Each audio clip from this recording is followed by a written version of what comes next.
नमस्कार, आप देख रहे हैं न्यूज एनसीआर और मैं हूं आपके साथ एकता रमन।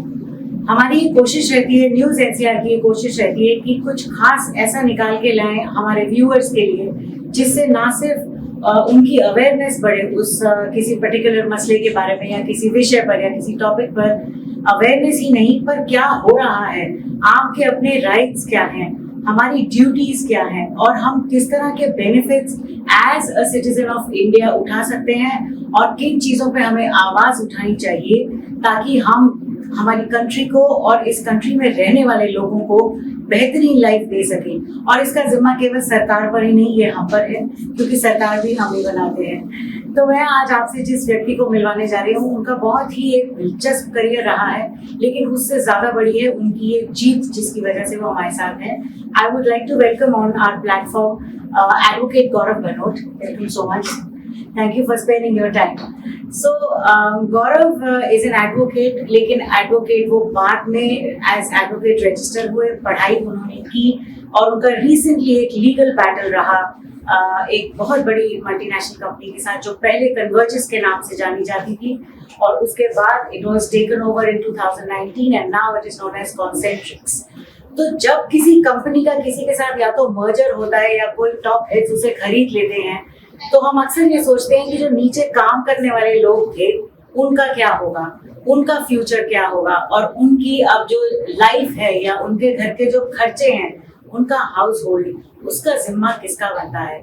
सो सबसे पहले Gaurav, congratulations on your recent victory. लेकिन मैं चाहूंगी कि आप खुद हमारे व्यूअर्स को बताएं कि ये विक्ट्री जो है, जो आपने लड़ाई लड़ी एम्प्लॉइज के लिए, वो क्या थी। First of all, thank you so much. आपने मुझे opportunity the. You have taken this initiative to bring that to public. Yes. तो ये that started when I was working in Convergys as an employee, normal employee. I was working there. So when I was working, I got to know that there are few things which are not going on right track. Okay. तो जैसे EPFO का ये case है, जो कि हमने ये battle start की 2017 when I was working there. तो ये इन्होंने क्या किया था, जब EPFO की new ceiling I, that the EPFO department they revised the ceiling in 2014 from 6,500 basic to 15,000.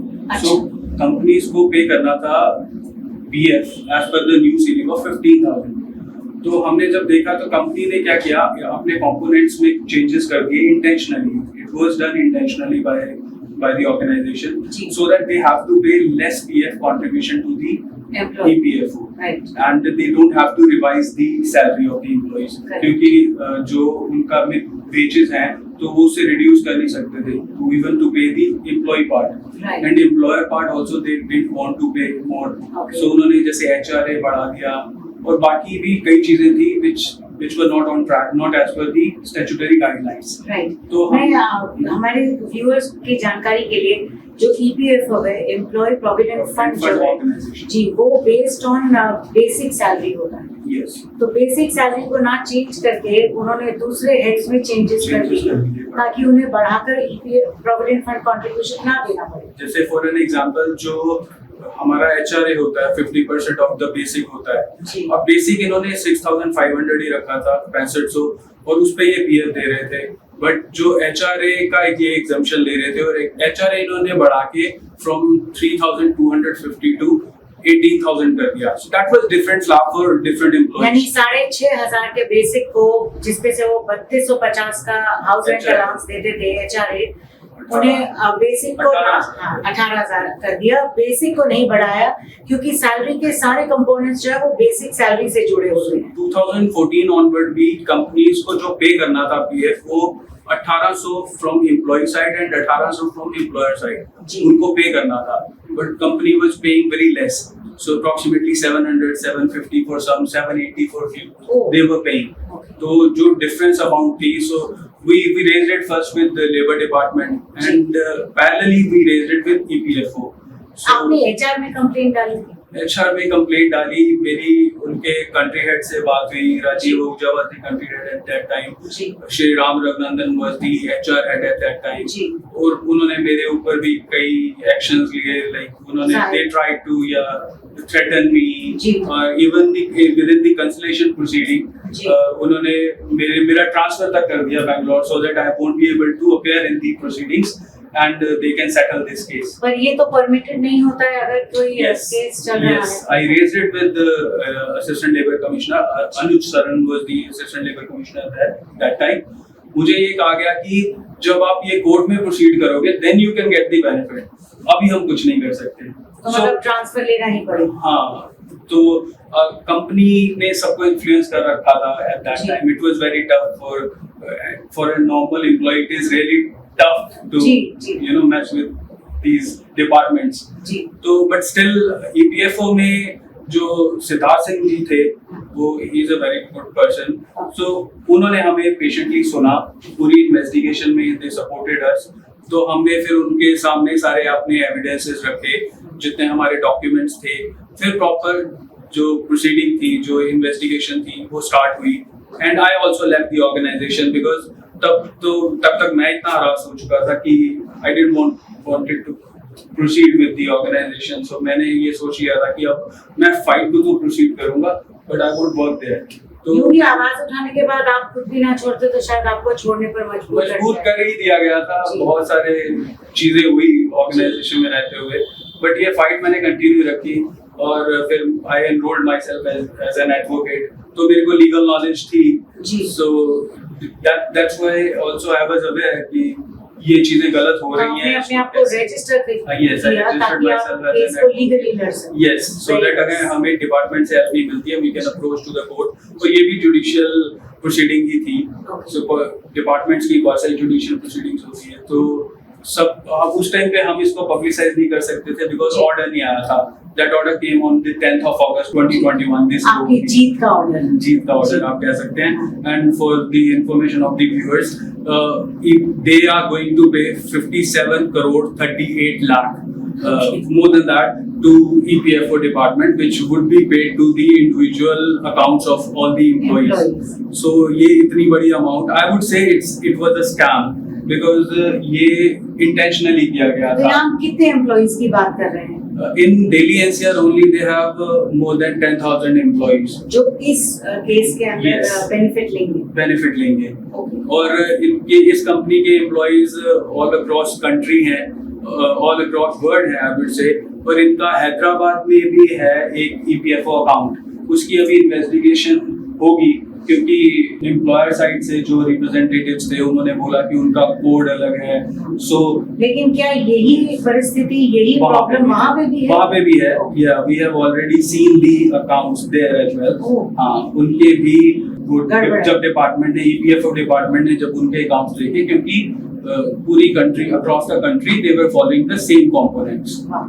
तो अगर अभी तो ये सिर्फ 4 साल का 4 इयर्स का जो इनका इन्वेस्टिगेशन था, उसमें ये 57 करोड़ की अमाउंट निकल. तो ये 57 करोड़ 38 लाख का जो अमाउंट है केवल 4 साल के अरियर्स का हिसाब है. जो 7A प्रोसीडिंग थी फॉर 4 इयर्स. और आप कितने साल का वैसे मैंने डिमांड की थी 10 इयर्स की, और जो मेरे पास रेकॉर्ड थे फ्रॉम 2001, क्योंकि उस टाइम पे जो 6500 की सीलिंग थी, they were not even paying the PF on that ceiling. Oh my God. 2014 में that was revised to 15,000, but उससे पहले जो सीलिंग थी 6,500, company was not even paying the PF as per that ceiling. तो ये period भी include नहीं किया गया था. So I requested the EPFO and the Labour Department to include the period beyond this 7A proceeding. और अगर प्रॉपर कैलकुलेशन की जाए, I can bet on it, it would be for more than 100 crore. Oh my God. Yes, so 100 crores which they have not paid for the employees. तो एक चीज बताइए गौरव, जब हम कहीं जॉब लेने के लिए अप्लाई करते हैं, या हम कहीं और से छोड़ते हैं, या हर महीने हमारी तनख्वाह आती है, तो हम बहुत ही खुशी से अपनी सैलरी स्लिप को प्रिंट करते हैं और उसको कई जगह एज हमें प्रूफ ऑफ जॉब भी देना पड़ता है. क्या इतने मतलब क्या इस बात से हम ये समझें कि 10,500 एम्प्लॉइज ने आज तक इतने सालों में अपने PF कंट्रीब्यूशन या इस चीज को समझा ही नहीं था या पकड़ा ही नहीं था? जैसे 2019 में सुप्रीम कोर्ट की जजमेंट आई थी, तो उन्होंने बोल दिया था कि it's irrelevant what components we are paying the PF on, so we have to pay as per the PF ceiling. PF ceiling पे हमें 12% PF देना है, तो components irrelevant हो जाते हैं। तो जो जिनका बेनिफिट मिलता है उनको वो उनका बेनिफिट उनको दिया गया था HRA, और ये सब एम्प्लॉइज को अवेयरनेस नहीं होती है। वो उनको सिर्फ ये बता दिया जाता है कि आपका ये बेसिक है और इस बेसिक पे हम PF पे कर रहे हैं। उनको ना तो सीलिंग का पता था कि रिवाइज हुई और कंपोनेंट्स क्या कवर होंगे, कौन से ऐसे कंपोनेंट्स हैं जो कि सबके कॉमन कंपोनेंट जो ये पर अगर मोटा मोटा हिसाब समझे, दिस इज बेसिक मैथ्स कि अगर मैं एक एम्प्लॉय हूँ, मैं अपने 12 महीने की तनख्वाह, साल का तनख्वाह के हिसाब से मैं देखती हूँ कि 1800 इंटू 12 वो मैंने पे करा और 1800 इंटू 12 कंपनी ने पे करा। तो अगर मैं साल दर साल अपना पीएफ अकाउंट का बैलेंस चेक करूं तो ये अमाउंट मैच होना चाहिए। ये अमाउंट मैच होना। तो क्या आपका कहने का मतलब ये है कि किसी एम्प्लॉय ने आज तक कभी ये फिगर्स मैच ही नहीं की थी, या इसकी वजह ये है कि ये इन्फॉर्मेशन अवेलेबल नहीं होती या अवेयरनेस? वो 1800 पे ही नहीं कर रहे थे, वो तो बेसिक 6500 उनकी सैलरी स्लिप्स पे थी, उसका 12% दिखा दिया 780 rupees, just for an example. ऐसे ही बेसिक अलग अलग थी सब एम्प्लॉइज की, तो उस पे वो 12% दिखा देते थे। एम्प्लॉय को लगता था that they are paying the PF contribution, और जो उनका पासबुक होती है उसमें they just match the 12% of the basic which is mentioned on the salary slip. They won't get into the what all components they should cover and they should calculate PF on. वो चीज calculate करते नहीं थे।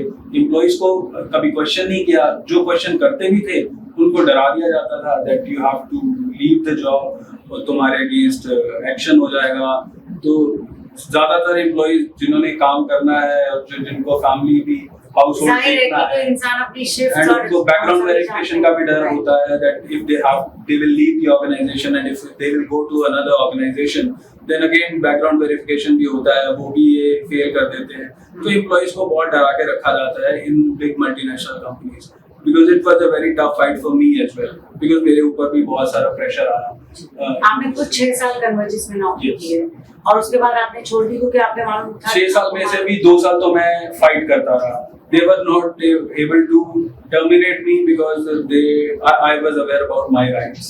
So इसलिए मेरे को terminate नहीं कर सकते थे, बट एट द एंड उन्होंने मुझे बैंगलोर ट्रांसफर करने का पूरा प्लान कर दिया था और within the conciliation proceeding, so that I won't be able to appear in the court and even in front of the department. तो वो इसलिए मैंने तो डिसीजन ले लिया to leave and I was able to manage my house. देखिए हर कोई इतना फॉर्चुनेट या हम कहें कि सौभाग्यशाली नहीं होता कि वो इस तरह की कोई लड़ाई लड़े और नौकरी भी छोड़ दे, क्योंकि आजकल की इकोनॉमी जैसी है, हम केवल इस पीरियड की बात नहीं करते। अगर हम 2 साल पीछे भी जाएं तो इंडियन इकोनॉमी ऐसी नहीं रही कि जहां एम्प्लॉय इतनी ज्यादा सेविंग्स कर ले कि वो साल 2 साल या जैसा कि हमारा जुडिशरी सिस्टम जितना समय लेता है और जिस लेवल की ये लड़ाई थी उतना टाइम वो अपने आप को सस्टेन कर सके या अपनी रोटी पानी का खर्चा चला सके या परिवार। आपने कहा कि आपको अवेयरनेस थी, तो मैं आपसे यही जानना चाहती हूँ कि एक एम्प्लॉय के जो राइट्स होते हैं उसकी अवेयरनेस एक एम्प्लॉय को कहाँ से मिल सकती है और क्यों नहीं होती? We all have like smartphones और सब कुछ गूगल पे है, इतने लीगल एडवाइजर्स गूगल पे बैठते हैं। हमारे जैसे लोग भी I have my own page and हमारे YouTube चैनल्स हैं, तो ऐसे बहुत सारे एडवोकेट्स हैं those who have taken this initiative. अगर हम 15-20 साल पहले की बात करें तो तब ये टफ था, आज बहुत इजी है। सब लीगल बुक्स भी ऑनलाइन हैं और शॉप एंड एस्टेब्लिशमेंट एक्ट हो गया, EPFO एक्ट हो गया, सब चीजें हैं। एटलीस्ट हमें basic as an employ basic knowledge होनी चाहिए कि हमारे क्या राइट्स हैं, और हमें हमारे अंदर इतने गट्स भी होने चाहिए so that we can ask this question from the employer about our rights. अब अगर ये सिर्फ EPFO की ही बात नहीं थी, EF की ही, अब अगर बेसिक आपकी इम्पैक्ट होती है तो अब आपकी ग्रेजुटी भी इम्पैक्ट होती है। तो अभी तो ग्रेजुटी की भी फाइट चल रही है। अच्छा, वो अभी आप उस पे कमा रहे हैं। बिकॉज़ अगर इतने एम्प्लॉइज का बेसिक इम्पैक्ट हुआ है तो definitely those who have left after spending more than 5 years there gratuity has also been impacted. तो ये और ऐसी बहुत सारी ऑर्गेनाइजेशंस हैं जिसका हमें पता लगा बाद में, बट यही होता है, till the time the final order won't come, we can not publicize it that they are doing it. And the other thing is, in many organization, if the employees won't come to us, because in private organization हम suo moto और हम personally कुछ भी documents नहीं ले सकते, उससे RTI भी नहीं लगा सकते. तो हमारे पास तो जब employee एक आएगा and they will share their documents, then only we will get to know that whether they are getting as per the statutory guidelines or not. Right. इस ऑर्गेनाइजेशन में और भी बड़े कंसर्न्स थे, लाइक एम्प्लॉइज के आने का टाइम कैप्चर करते थे, ये जाने का कैप्चर नहीं करते थे. I shown you the documents doing the investigation हुई, ये डिडक्शंस, इलीगल डिडक्शंस होती थी from the salaries. So appraisals नहीं होते थे. You have seen those documents, appraisal नहीं होते थे फॉर 2 to 3 years. सो ऐसी बहुत सारी ये कह देना एचआर का, ये कह देना या आपके सुपरवाइजर का ये कह देना कि आपका अप्रेजल केवल इसलिए होगा कि आपकी परफॉर्मेंस अच्छी नहीं है. तो ये भी एक बड़ा अजीब सा situation, it's a vexed situation कि एम्प्लॉय की परफॉर्मेंस इतनी खराब है तो फिर आप उसे निकाल ही दीजिए, आपने रखा क्यों है. और यदि रखा हुआ है तो उसकी परफॉर्मेंस को इम्प्रूव कीजिए, और अगर इम्प्रूवमेंट नहीं हो रहा तो आप नील परफॉर्मेंस दिखा के कहते हैं कि अप्रेजल नहीं है. It's clearly mentioned from the labour department side कि 0% परफॉर्मेंस कैसे हो सकती है. A person is working with the organization for more than 5-6 years, 6 साल बंदा काम कर रहा है अपनी ऑर्गेनाइजेशन में और उसकी परफॉर्मेंस ही नहीं सही है, तो why he is still within the organization. Terminate that person. So calling you just an advocate is not enough. So Gaurav is not just an advocate, but a social activist and an RTI activist as well. Now I come to one question, because आप खुद इस problem से जूझ रहे थे और आप भी उसमें कहीं ना कहीं बेनिफिशियरी थे, तो मैं ये आप सबकी जानकारी के लिए बताना चाहूंगी that this was a pro bono thing. So आपने इसमें किसी आपकी लड़ाई में कोई फीस आपने चार्ज नहीं की थी, लेकिन क्या है कि अब लोगों की उम्मीद बन रही है आपसे. यहाँ हम केवल एक मल्टीनेशनल कंपनी की बात नहीं कर रहे हैं, हो सकता है इस तरह की चीजें दूसरी कंपनीज में भी हो रही हो और बहुत बड़े स्केल पर हो रही हो, स्पेशली ड्यूरिंग द लॉकडाउन, क्योंकि लॉकडाउन के बाद work from home policies, leave policies, compensation पे काफी चर्चा चल रही है, लेकिन सरकार या किसी डिपार्टमेंट, लीगल डिपार्टमेंट के थ्रू कुछ ठोस निकल के नहीं आया है. अगर कोई आपको अप्रोच करता है तो जनरली ये इमेज रहती है कि एडवोकेट्स या लॉयर्स जो हैं ये बहुत खर्चा करवाते हैं. इस चीज को आप कैसे हैंडल करेंगे? और जाहिर है सारे केसेस फ्री भी नहीं कर सकते. That's true, सारे केसेस फ्री नहीं कर सकते, but at the same time ये हमारी सोशल रिस्पॉन्सिबिलिटी भी बनती है. We are into that profession, like जैसे आपकी रिस्पॉन्सिबिलिटी बनती है, you are running a media house, so कई चीजें कि आप भी चार्ज नहीं करते हो. So ऐसी कई चीजें होती है which the people bring to our notice, so and we see, look at the financial situation of the person, तो हम उसका चार्ज नहीं करते हैं. तो और फॉर सोशल बेनिफिट हम कई चीजें होती है कि जिसमें एक इंडिविजुअल इन्वॉल्व भी नहीं होता है. तो अब इस केस में जैसे as I said more than 10,000 people were involve, तो किस से चार्ज करके लेते हैं. तो कई चीजें हम फॉर सोशल वेलफेयर भी करते हैं जी. तो it's our responsibility as well as a citizen of this country. तो और कई चीजें हम एज अ विसल ब्लोअर भी गवर्नमेंट्स को हम उनको बताते हैं कि that this thing is not going on the right track. So it's responsibility of the departments, it's responsibility of the ministry to get involved into this and get these things rectified. हर चीज के लिए अगर हम court को approach करेंगे तो courts में तो बहुत सारे केसेस वैसे ही ऑलरेडी पेंडिंग है. तो ये डिपार्टमेंट्स की भी रिस्पॉन्सिबिलिटी बनती है और ये हमारी मिनिस्ट्रीज की भी रिस्पॉन्सिबिलिटी बनती है, जो लॉ मेकर्स हैं कि वो कैसे सपोर्ट करेंगे और वो क्या लॉ बनाएंगे एम्प्लॉय सेंट्रिक, उनकी रिस्पॉन्सिबिलिटी भी बनती है. जहाँ तक हम हैं, अगर तो ये डिपार्टमेंट से ही सॉर्ट आउट हो जाता है देन इट्स फाइन. अगर नहीं हो पा रहा है then we have to approach the court, we don't have any other option left. मैं एम्प्लॉय की तरफ से एक और चीज़ पूछना चाहूँगी कि अगर एम्प्लॉयज़ जो हैं अगर वो इकट्ठा होके यूनियन वाला कल्चर प्राइवेट कंपनीज में नहीं होता, फैक्ट्रीज में रहता है, इंडस्ट्रीज में रहता है, तो अगर एम्प्लॉयज़ का एक कलेक्टिव ग्रुप आपको अप्रोच करता है and if they are able to pay some honorary, you know, I am talking very honestly to you, और वो आपकी फीस भी दे देते हैं, would you be willing to take up such cases? Because I'm sure after this victory और बहुत कुछ आने वाला है. Definitely I will, and हाँ कई चीजें होती है कि सिर्फ पैसे के लिए आप नहीं करते हो, and that was the only reason I came into this profession. कि मेरे जैसे बंदों को अगर those who really want to take this initiative Yes. and want to come to fight against such giants, so definitely there should be someone who can support them Yes. legally as well. तो अगर मैं अपनी और I have shown you that ji. when you start getting the appreciation, you know, from all across the country, Yes. and people are appreciating your efforts, then आपको लगता है कि आपकी qualification has been rewarded.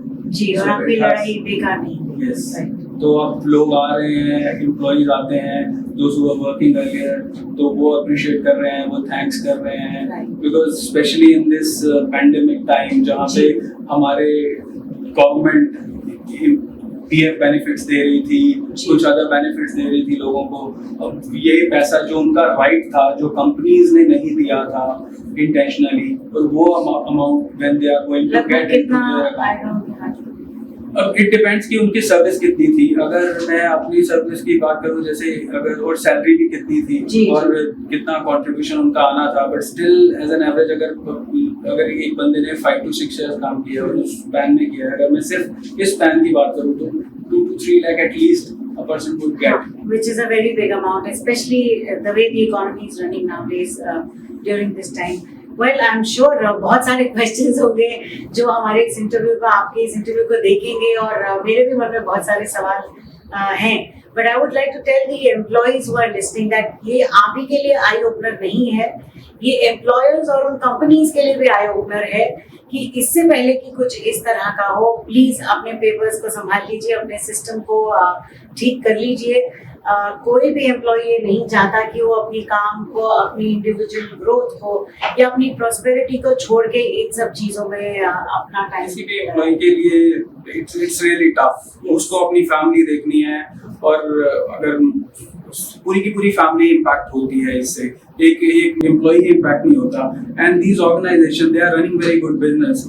Employ से तो ये पैसा कमाते जी. हैं, और उन्हीं के राइट्स को वायलेट करके what they want to prove and what they want to earn, मुझे उस चीज का समझ नहीं है आज तक आया कि because they are working for you people, you are earning profit out of their efforts, और उन्हीं का हक ये लोग मारते हैं. Right. ये So, if you need any support, हम इस इंटरव्यू के साथ गौरव का नंबर शेयर करेंगे, of course with your permission, and you can get in touch with him. And if we get great feedback on this kind of information, we may get you a live session where you can, आप इनसे रूबरू होकर अपने सवाल पूछ सकते हैं और ये उनके जवाब दे सकेंगे. गौरव, I really want to thank you. I just want to add one more thing, like छोटे से भी क्राइम होते हैं, छोटे से स्कैम होते हैं, या छोटा सा भी इवन थेफ्ट केस होता है, वो हाईलाइट भी कर देते हैं मीडिया हाउसेस बड़े बड़े, वो ऑन एयर जाते हैं, उसमें गवर्नमेंट इन्वॉल्व होती है. Such big scams are happening with in our country, और ये चीजें हो रही. 57 crore was not a small amount EPFO department is going to get, but इसमें थैंक्स टू योर चैनल जिन्होंने ये इनिशिएट लिया है, but I have never ever received a statement of appreciation from the governments and from departments, and even from finance minister, from labor minister, not from anybody. So ये चीज जरूर pinch करती है. Yes. So this is the way our department system and works. system works. Well, हमारी कोशिश, जैसा कि मैंने पहले भी कहा था, कि न्यूज़ एनसीआर की कोशिश ये रहती है कि ओपिनियन जर्नलिज्म और पॉजिटिव जर्नलिज्म को हाईलाइट करते हुए इस तरह के लोगों को आपसे रूबरू करवाएं जो वाकई चेंज मेकर्स हैं. So once again, Gaurav, thanking you for your time and the information and details that you shared. Very soon we will bring him back to you to answer your questions. And इस interview को देखने के लिए बहुत बहुत धन्यवाद. नमस्कार.